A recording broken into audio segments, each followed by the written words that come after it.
It is episode 21 of Watching Every Ghibli Movie. Today I watched Omoide no Marnie, or When Marnie Was There. This movie came out in 2014, and spoiler warning. I don't really know where to start with this one. I don't have any neat background information to give about my relationship with this film. I didn't find any one particular element of the film to stand out enough to justify starting my discussion of it with. And frankly, I just don't know if I have that much to say about Marnie at all. I just find it quite unremarkable overall. Most of what I have to say about it is about what it lacks. For example, none of the characters in this movie other than Anna, who is the main character, and Marnie herself have any notable characterization. And of the two leads, Anna is the only one that feels like it would have taken more than a sentence or two to summarize her role in the story. And it's not like this automatically makes the movie worse. Hell, the same thing could be said for The Wind Rises, and I love that movie, but I think the difference in this regard between that film and Marnie is thematic. The Wind Rises was specifically about how art can make you lose track of the meaningful relationships in your life, so it made perfect sense that no one other than the main character whose perspective we see the narrative from gets that much development. When Marnie Was There, on the other hand, is about Anna coming to understand and connect with the people around her, but since we, nor Anna, really learn anything about the people who she seems to have relevant misunderstandings with, specifically her foster parents, it doesn't feel like much changes from the beginning to end of the film. I will add that another reason why I might not have had the easiest time relating to Anna's issues was because members of my own family used to be foster children and are now adopted, and at least from my perspective, it has never once felt like they weren't just as loved and valued members of the family as anyone else. So when Anna goes on about how she feels like she's a burden on everyone and how her foster mom just sent her away to get rid of her, my instinctual reaction was, what are you talking about? Of course they love you. And I mean, looking back, it really was obvious from that very first scene that her issues lied in an inability to gauge other people's intentions. When the teacher reaches out to see her drawing and then his attention is averted elsewhere, she evidently interprets this as him not valuing her or her art, when in reality, it's just that another kid was crying and crying kid takes priority over shy kid. So it definitely makes sense that she would have the misunderstandings about her foster parents that she does, but I think the fact that I immediately saw through that misunderstanding made Anna a much less relatable and likable character for me, especially when her inability to understand others' feelings towards her causes her to lash out at them. Like, I'm sorry, but when she calls that other girl a fat pig, totally uncalled for, and then swats that wish paper thing out of her hand before running off, I instantly lost all desire to see this girl develop, at least until we learn about her finding the checks that her foster parents had been receiving for caring for her. That moment saved Anna for me, and it was definitely the most impactful scene in the movie. The reason why is because it was almost the only time in the film where we actually learned tangible information that definitely had an observable effect on the main character. For the large majority of its runtime, however, we are mostly treated to development between Anna and Marnie that is metaphorically related to Anna's relationship with her parents. And I'd be fine with that were it not for the fact that Marnie and Anna's relationship on its own is just narratively impossible for me to find compelling. The two of them might have a conflict that is the result of some misunderstanding, but is never really hammered down what that misunderstanding is. Marnie will just say, "There was a misunderstanding, I actually do love you," and that's the extent of the resolution to their conflict. There is no explanation as to why Anna can see Marnie and why Anna and Marnie have such an immediately unbreakable connection, or why Marnie specifically is able to seemingly make Anna completely happy again until the final stretch of the film where this old printer lady just expo dumps the story of the real Marnie, the one that lived 2 generations ago, and it's immediately apparent that Marnie was Anna's grandmother. So the explanation behind all of that stuff I mentioned is just spirit grandma Lamau. And like, it works if you just go, well, spirit magic can do anything, but I was questioning this stuff throughout the entire film, and while I was surprised at the familial revelation, to me, it didn't feel like it answered enough of those questions in a satisfactory enough manner that I felt like an hour and a half buildup was really worth it. I also felt this because there's just so much stuff in the movie that only really exists to facilitate the plot. Why are there all these ghost stories about the silo? Because we need to get an excuse to bring Marnie up there so she can get really scared and have a falling out with Anna. Why are these specific pages in Marnie's diary ripped out and none of the other ones? To create a convenient gap in knowledge for Anna that we can fill in later on for a moment of drama. Why does Anna suddenly get such huge social anxiety that she runs away from 2 random people on the street who weren't even acknowledging her existence, so she could coincidentally stumble upon the house that Marnie used to live in? Honestly, it's all fine mean, I've seen much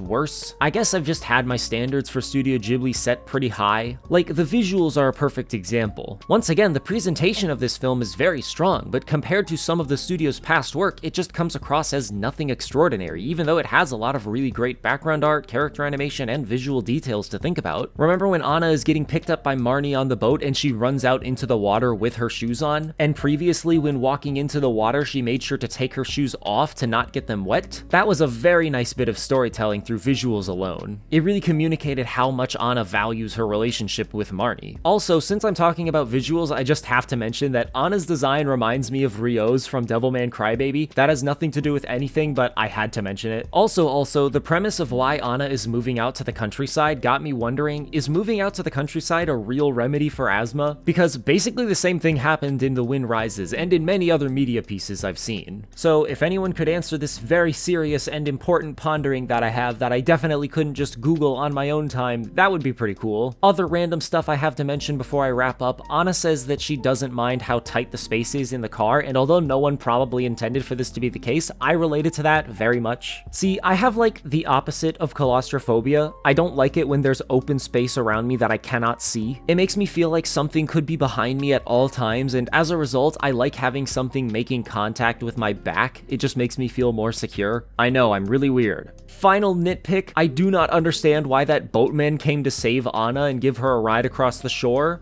What?